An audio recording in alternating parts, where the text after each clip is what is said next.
नमस्कार दोस्तों, आज की बड़ी अंतर्राष्ट्रीय खबर एक बार फिर सीधे यूक्रेन से सामने आ रही है, जिसने पूरी दुनिया की राजनीति, कूटनीति और वैश्विक सुरक्षा व्यवस्था को गंभीर चिंता में डाल दिया है। ये बयान किसी सामान्य राजनीतिक टिप्पणी जैसा नहीं है, बल्कि इसमें आने वाले समय के संभावित वैश्विक संकट की झलक साफ दिखाई देती है। यूक्रेन के राष्ट्रपति वोलोदिमिर ज़ेलेंस्की ने एक बेहद महत्वपूर्ण और गहराई से सोचने वाला बयान दिया है, जिसमें उन्होंने बढ़ते वैश्विक तनाव और उसके संभावित खतरनाक परिणामों को लेकर दुनिया को स्पष्ट चेतावनी दी है।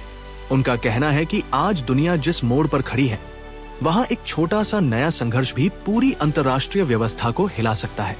ज़ेलेंस्की ने साफ शब्दों में कहा है कि अगर भविष्य में अमेरिका और ईरान के बीच तनाव और ज्यादा बढ़ता है और ये स्थिति किसी बड़े सैन्य टकराव या सीधे युद्ध में बदल जाती है, तो इसका प्रभाव केवल इन दो देशों तक सीमित नहीं रहेगा, बल्कि इसका असर पूरी दुनिया पर पड़ेगा, चाहे वो वैश्विक सुरक्षा हो, आर्थिक स्थिरता हो या फिर अंतर्राष्ट्रीय कूटनीतिक संतुलन।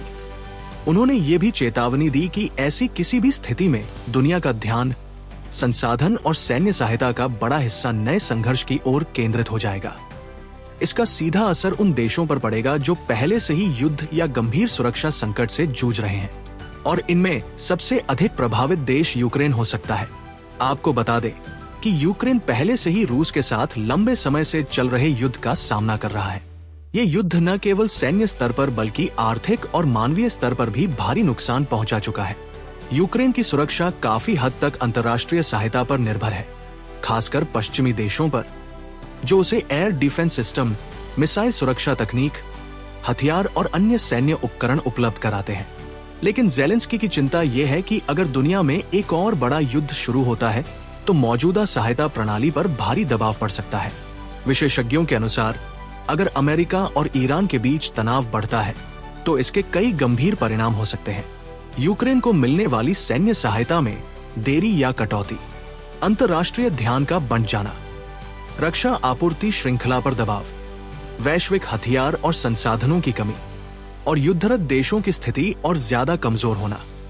ज़ेलेंस्की ने अप्रत्यक्ष रूप से ये संकेत दिया कि ऐसी स्थिति में यूक्रेन की सुरक्षा व्यवस्था कमजोर हो सकती है, जिसका सीधा असर आम नागरिकों की सुरक्षा पर पड़ेगा। यह मामला सिर्फ सैन्य टकराव तक सीमित नहीं है।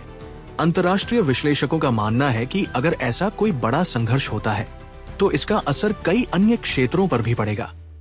कच्चे तेल और ऊर्जा की कीमतों में भारी उतार चढ़ाव, वैश्विक बाजारों में अस्थिरता, अंतर्राष्ट्रीय व्यापार पर असर, हथियार और रक्षा उद्योग में बदलाव और कूटनीतिक रिश्तों में नई दरारें। यानी एक नया युद्ध पूरी दुनिया की आर्थिक और राजनीतिक संरचना को हिला सकता है। अंतर्राष्ट्रीय मामलों के जानकारों का मानना है कि ज़ेलेंस्की का ये बयान केवल एक चेतावनी नहीं है, बल्कि पश्चिमी देशों के लिए एक स्पष्ट संदेश भी है। संदेश यह है कि यूक्रेन को दी जा रही सहायता को लगातार और स्थिर बनाए रखना बेहद जरूरी है, ताकि मौजूदा युद्ध में किसी भी तरह की कमजोरी न आए। अगर ये संतुलन बिगड़ता है, तो इसका फायदा विरोधी ताकतों को मिल सकता है और स्थिति और भी गंभीर हो सकती है। सबसे बड़ा सवाल यही है कि क्या दुनिया एक नए बड़े संघर्ष की ओर बढ़ रही है, या फिर कूटनीति और बातचीत के जरिए तनाव को नियंत्रित किया जा सकेगा। फिलहाल स्थिति काफी नाजुक मानी जा रही है। एक तरफ पहले से चल रहे युद्ध है, दूसरी तरफ नए तनाव लगातार बढ़ते जा रहे हैं। ऐसे में अंतर्राष्ट्रीय समुदाय पर यह जिम्मेदारी और बढ़ जाती है कि वह किसी भी नए संघर्ष को रोकने के लिए सक्रिय भूमिका निभाए। कुल मिलाकर ज़ेलेंस्की का ये बयान दुनिया के लिए एक गंभीर चेतावनी है। ये हमें ये याद दिलाता है कि आज की वैश्विक राजनीति कितनी जटिल और आपस में जुड़ी हुई है। एक क्षेत्र में उठी चिंगारी भी पूरे विश्व को प्रभावित कर सकती है। अब आने वाले दिनों में ये देखना बेहद महत्वपूर्ण होगा कि अमेरिका और ईरान के बीच संबंध किस दिशा में आगे बढ़ते हैं, और क्या दुनिया किसी नए संकट की ओर बढ़ती है या फिर कूटनीति के जरिए हालात को संभाल लिया जाता है। अगर आपको ये वीडियो पसंद आया हो तो इसे लाइक जरूर करें।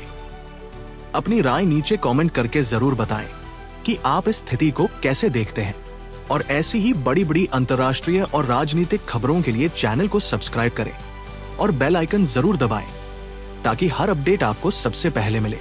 धन्यवाद।